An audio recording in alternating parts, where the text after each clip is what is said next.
প্রথমেই বিএলওরা আপনাদের কাছে যেই ফর্মটি দেবে সেটি হচ্ছে এনুমারেশন ফর্ম। দুটো ফর্ম থাকবে, একটা আপনারা ফিল আপ করবেন আর একটা বিএলও নিয়ে যাবে, বিএলও সই করে আপনার কাছে দিয়ে যাবে। সেই ফর্মটি এই মুহূর্তে আপনারা স্ক্রিনে দেখতে পাচ্ছেন। দেখুন উপরে লেখা আছে enumeration form, name and contact number of BLO pre printed, অর্থাৎ যে বিএলও আপনার বাড়িতে আসবে তার নাম এবং ফোন নাম্বার আগে থেকেই সেখানে প্রিন্ট করা থাকবে। তারপরের কলাম যেখানে দেখা যাচ্ছে electors name, epic, address pre printed, অর্থাৎ আপনাকে যেই ফর্মটা দেওয়া হবে তার মধ্যে আপনার নাম, আপনার এপিক নাম্বার অর্থাৎ ভোটার আইডি কার্ডের নাম্বার এবং আপনার ঠিকানা আগে থেকে প্রিন্ট করা থাকবে। তার পাশে যে বক্স আছে সেখানে দেখা যাচ্ছে serial number, part number, name, assembly constituency and parliamentary constituency name, state, অর্থাৎ আপনার সিরিয়াল নাম্বার, আপনার পার্ট নাম্বার এবং আপনার বিধানসভা, লোকসভার নাম ও আপনার রাজ্য আগে থেকে প্রিন্ট করা থাকবে। তারপরে আছে কিউআর কোড, এটাও প্রিন্ট করা থাকবে। আর ওল্ড ফটো অর্থাৎ বর্তমানে আপনার ভোটার আই কার্ডে যেই ফটোটি আছে সেটিও আগে থেকে প্রিন্ট করা থাকবে। এখানে দেখুন পাশে একটি পেস্ট কারেন্ট ফটো, অর্থাৎ এখানে আপনার নতুন যে ফটো আছে, এখনকার যে ফটো, সেই ফটো আপনি তুলে রেখে দেবেন। যেগুলো আপনি হাতের কাছে রাখবেন তার মধ্যে অন্যতম আপনার নিজের বর্তমান সময়কার একটা ছবি, পাসপোর্ট সাইজের ছবি, সেই ছবি তুলে রেখে দেবেন। সেটা এখানে একমাত্র আপনাকে লাগাতে হবে। এছাড়া একদম সবার উপরে যেই অংশটি রয়েছে, সবার উপরে যে বক্সগুলো রয়েছে সেখানে আপনার কিছু করার নেই। এরপরে যে বক্সটি রয়েছে সেখানে আপনাকে নিজেকেই ফিল আপ করতে হবে। ডেট অফ বার্থ, এখানে আপনি আপনার ডেট অফ বার্থ লিখে দেবেন। যেমন ধরুন কারোর জন্ম 12ই ডিসেম্বর 1970, সে 12/12/1970 লিখে দেবে। আধার নম্বর অপশনাল, আপনার আধার কার্ডের নাম্বার আপনি দিতেও পারেন, ইচ্ছে না থাকলে নাও দিতে পারেন। মোবাইল নাম্বার কিন্তু আপনাকে দিতেই হবে। এখানে আপনি আপনার মোবাইল নাম্বার লিখে দেবেন। মোবাইল নাম্বার দেবেন তার কারণ পরবর্তী সময় ইলেকশন কমিশন থেকে বা ভোটের সময় কোনো তথ্য দেওয়ার জন্য যদি আপনাকে ফোন করতে হয় বা মেসেজ করতে হয়, ইলেকশন কমিশন আপনাকে সেই মোবাইল নাম্বারেই যোগাযোগ করবে। Father's name or guardian name, যাদের ক্ষেত্রে বাবা এবং গার্জিয়ান অর্থাৎ অভিভাবক সেম, তারা লিখে দেবে।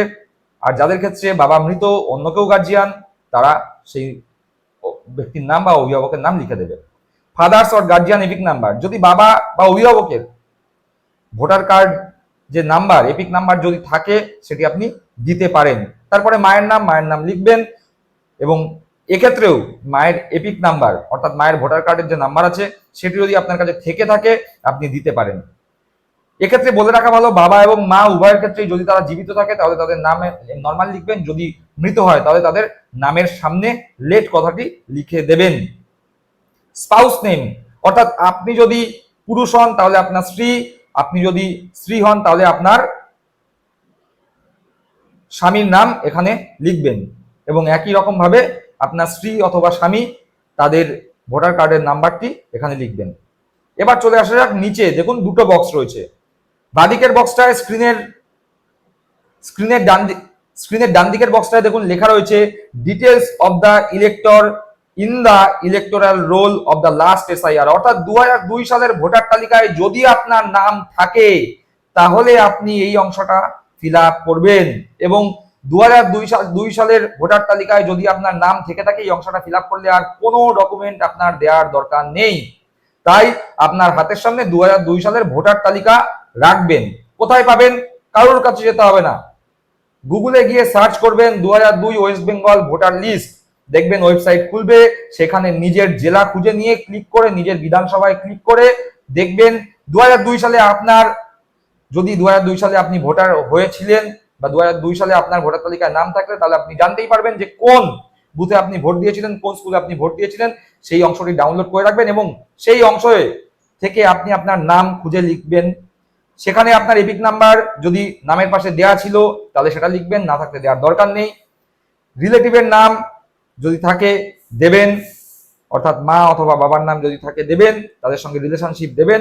ডিস্ট্রিক্ট ছিল যা ছিল তখন সেই ডিস্ট্রিক্টের নাম দেবেন। স্টেট অবশ্যই ওয়েস্ট বেঙ্গল হওয়ারই কথা, যদি কোনো বাইরের রাজ্যের লোক থেকে থাকে যারা পরবর্তী সময়ে পশ্চিমবঙ্গে এসছে তারা তাদের রাজ্যের নাম দেবে এবং এসি নেম অর্থাৎ বিধানসভার নামটা দেবেন। এসি নাম্বার অর্থাৎ দেখবেন অনেক সময় 102, 105, 294, 1, 5 এরকম বিধানসভার কোড থাকে, সেই কোড নাম্বারটা বসাবেন আর আপনার তৎকালীন যে পার্ট নাম্বার সেটি এখানে বসাবেন আর তার পাশে সিরিয়াল নাম্বারের জায়গায় বসিয়ে দিবেন। তাহলে ঝামেলা মিটে গেল। এই অবধি মোটামুটি বুঝলেন, কিন্তু প্রশ্ন হচ্ছে 2002 সালের ভোটার তালিকায় আপনার নাম নেই, তখন কি করবেন? তখন এই ফর্মটা দেখুন, যেই অংশটা আমি এই মুহূর্তে দেখালাম স্ক্রিনের ডান দিকে, তার পাশে বাদিকে একটি অংশ রয়েছে। কি বলছে? Details of the relative whose name is given in the previous column in the last SIR. অর্থাৎ যার নাম এর আগের কলামে, অর্থাৎ যেই কলামটি আপনারা ফিল আপ করলেন, অর্থাৎ এখানে যে নিজের নাম, আধার নাম্বার, মোবাইল নাম্বার, বাবার নাম, মায়ের নাম, বাবার এপিক কার্ড নাম্বার, মায়ের এপিক কার্ড নাম্বার, স্ত্রী অথবা স্বামীর নাম, তাদের এপিক কার্ড নাম্বার যেগুলি ফিল আপ করলেন, তার অর্থাৎ আপনার কোন রিলেটিভের নাম যদি 2002 সালের ভোটার তালিকায় থেকে থাকে, তাহলে তার নামটা এখানে দেবেন। এক্ষেত্রে সেই রিলেটিভ আপনার বাবা হতে পারে, মা হতে পারে। যদি বাবা মা না থাকে, যদি বাবা মায়ের ভোটার তালিকায় নাম না থাকে, সেক্ষেত্রে আপনি ঠাকুমা বা ঠাকুরদার নাম যদি 2002 সালের ভোটার তালিকায় থেকে থাকে, তাদের নামও দিতে পারেন। সুতরাং বাবা মায়ের নাম 2002 সালের ভোটার তালিকায় না থাকলেও চিন্তা করবেন না, ঠাকুমা বা ঠাকুরদার নাম থাকলে তাদের নামও দেয়া যাবে, সেটাই এখানে বলা হচ্ছে। নেম লিখে দিলেন আপনার যে রিলেটিভ আছে, আত্মীয় আছে, তার নাম। সেক্ষেত্রে বাবা মা ছাড়া ঠাকুমা ঠাকুরদাও হতে পারে, এছাড়া কাকা জ্যাঠা যে কারোর নাম আপনি বসাতে পারেন। তার কারণ রিলেটিভ রিলেশনটা কি হবে সেটা এখনো পর্যন্ত নির্বাচন কমিশন ক্লিয়ার করে দেয়নি। যদি ক্লিয়ার করে দেয়, সেই নিয়ে আমরা আলাদা ভিডিও বানিয়ে দেবো। তো যাই হোক, ধরে দিলাম ঠাকুমা বা ঠাকুরদা কোনো একজনের নাম আপনি লিখে দিলেন, তার এপিক নাম্বার যদি অ্যাভেলেবেল থাকে দেবেন, রিলেটিভস নেম তার নামটা দিয়ে দিলেন, রিলেশনশিপ কি রিলেশন হচ্ছে সেটাও বসিয়ে দিলেন, অর্থাৎ আপনার মা না বাবা না ঠাকুমা না ঠাকুরদা সেটাও দিয়ে দিলেন। ডিস্ট্রিক্ট যেই জেলার বাসিন্দা আপনারা ছিলেন সেই সময় সেটা বসিয়ে দেবেন। স্টেট যেই স্টেটের অর্থাৎ যেই রাজ্যের বাসিন্দা ছিলেন বসিয়ে দিলেন। আর এসি নেম অর্থাৎ বিধানসভার নাম, সেই বিধানসভার নামও বসিয়ে দিলেন, এবং বাকিগুলো একই রকম এসি নাম্বার, বিধানসভার নাম্বার, তৎকালীন পার্ট নাম্বার এবং তৎকালীন সিরিয়াল নাম্বার দিয়ে ফর্মটা ফিল আপ করে নিচে দেখুন একটা জায়গায় আছে সিগনেচার, সেখানে সই করতে পারেন, অথবা লেফট থাম ইমপ্রেশন বা হাতের বুড়ো আঙুলের ছাপ দিতে পারেন। তো এইভাবে আপনারা পুরো ফর্মটি ফিল আপ করতে পারেন। দরকার পড়লে এই ফর্মটি যেটি আমি দেখালাম, সেই ফর্মটি গুগল থেকে ডাউনলোড করে একটা প্রিন্ট আউট করে নিজেরা একবার প্র্যাকটিসও করে রাখতে পারেন, যাতে বিএলওরা আসলে কোনো রকম সমস্যার সম্মুখীন আপনারা না হন। এবং এই সমস্ত ডকুমেন্ট যেগুলো লাগবে, অর্থাৎ 2002 সালের ভোটার তালিকা আর আপনার 1 কপি পাসপোর্ট সাইজ ছবি, এই দুটো জিনিস লাগবে। এই দুটো জিনিস হাতের সামনে জোগাড় করে রেখে দিন। তাই চিন্তার কোনো কারণ নেই। যদি মা বাবার নাম নাও থাকে ভোটার তালিকায়, সেক্ষেত্রে আপনি ঠাকুমা ঠাকুরদার নাম দিয়েও এই ফর্মটি পূরণ করতে পারবেন। এই বিষয়ে কোনো জিজ্ঞাসা থাকলে অবশ্যই কমেন্ট করে জানাবেন। সকলে ভালো থাকবেন, সুস্থ থাকবেন। জয় হিন্দ।